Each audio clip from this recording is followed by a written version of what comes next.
Click the bell icon to get latest videos from Ekeeda.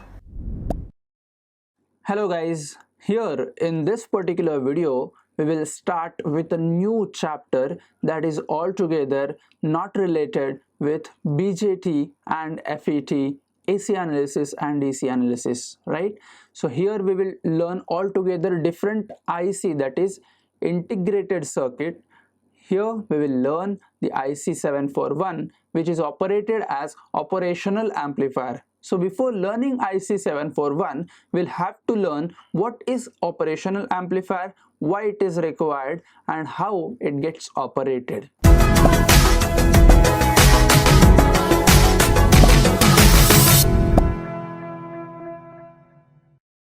Before moving to directly operational amplifier, we will first draw the internal block diagram of operational amplifier, need of operational amplifier, and then we will proceed further for exact operation of operational amplifier.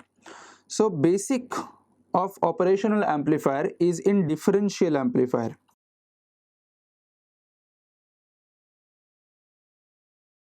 This differential amplifier is nothing but the amplification without noise. That means there are two terms. One is common mode gain, which we have to avoid, and another is differential mode gain. And this should be very high as far as differential amplifier operation is concerned. Now differential amplifier ka next step is nothing but your operational amplifier. So we will write this as an operational amplifier. One question comes in your mind that why we are saying that this is an operational amplifier. So very important question for your Viva perspective, why this operational amplifier or IC741 is called as an operational amplifier.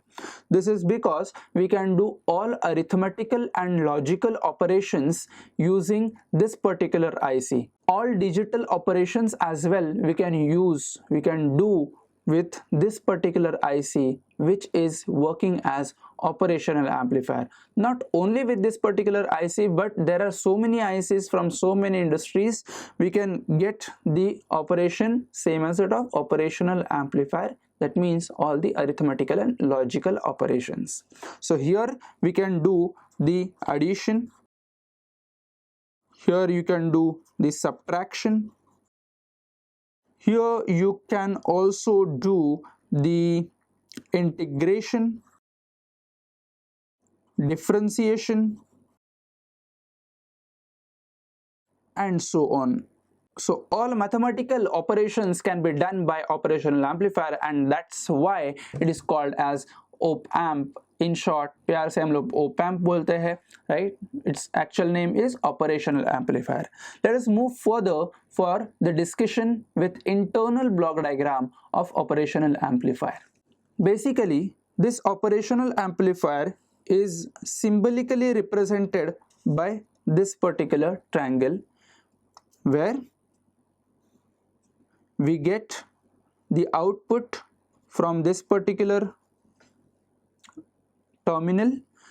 We have input, two inputs, one is inverting terminal and one is placed towards the non-inverting terminal.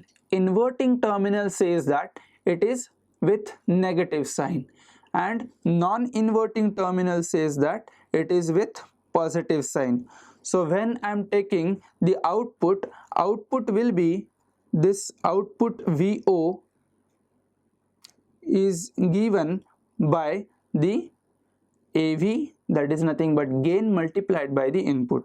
So this AV will become your output divided by the difference in these two inputs, that is V2 first because it is positive minus V1. So this is how we generally get the gain. But this gain, again, as I said, in differential amplifier in the same case, it is divided into two parts. One is differential mode gain and another is common mode gain.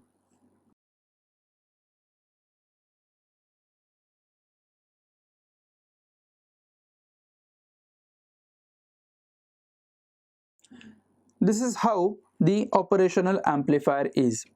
We have to consider the internal block diagram. This operational amplifier is made up of 4 stages. In the introduction, I told you that this has nothing to do with the BJTs and FET, but in the internal structure, it is formed with the fabricated BJTs and FETs. So, first stage is nothing but dual input and balanced output differential. The first step is dual input and balanced output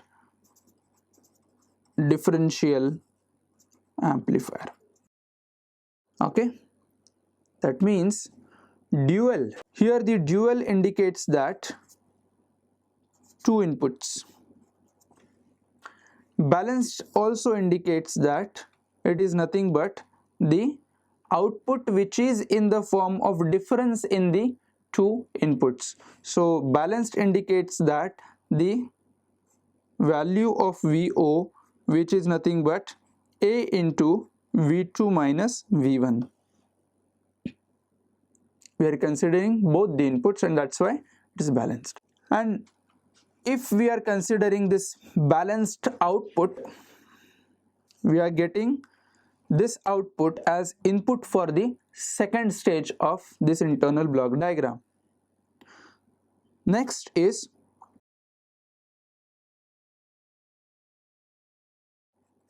single input and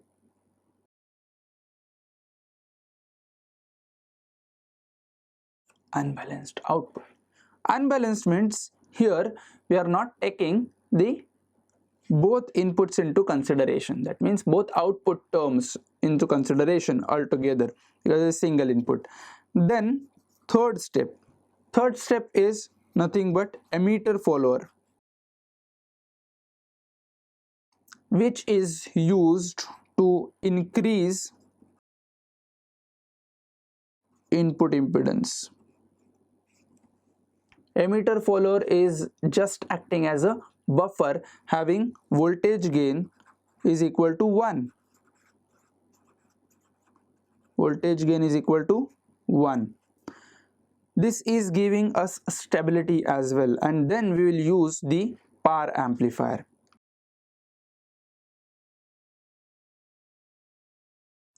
This is how we have all the stages. Diagrammatically, I will represent it in such a way that this is the first stage where we are getting 2 inputs, right? Here I am having 1 output. Here also I am having 1 output. This is emitter follower, so here I am not getting gain much. And this is the finally the output stage. This completely gives you the operational amplifier. In between, I will write it as stage 1, which is mentioned earlier, stage 2, stage 3, and stage 4. At stage 1, directly input is connected, and from stage 4, you will be getting the output. So this is how we have completed the simple introductory part of your operational amplifier and its internal block diagram. Mind well, this is important for your examination for 5 marks. Just for 5 marks, not more than that they will ask, right? So for only 5 marks we have learned this particular video. I hope you like this video. If you like, don't forget to like, share and comment and subscribe this particular channel. Thank you so much.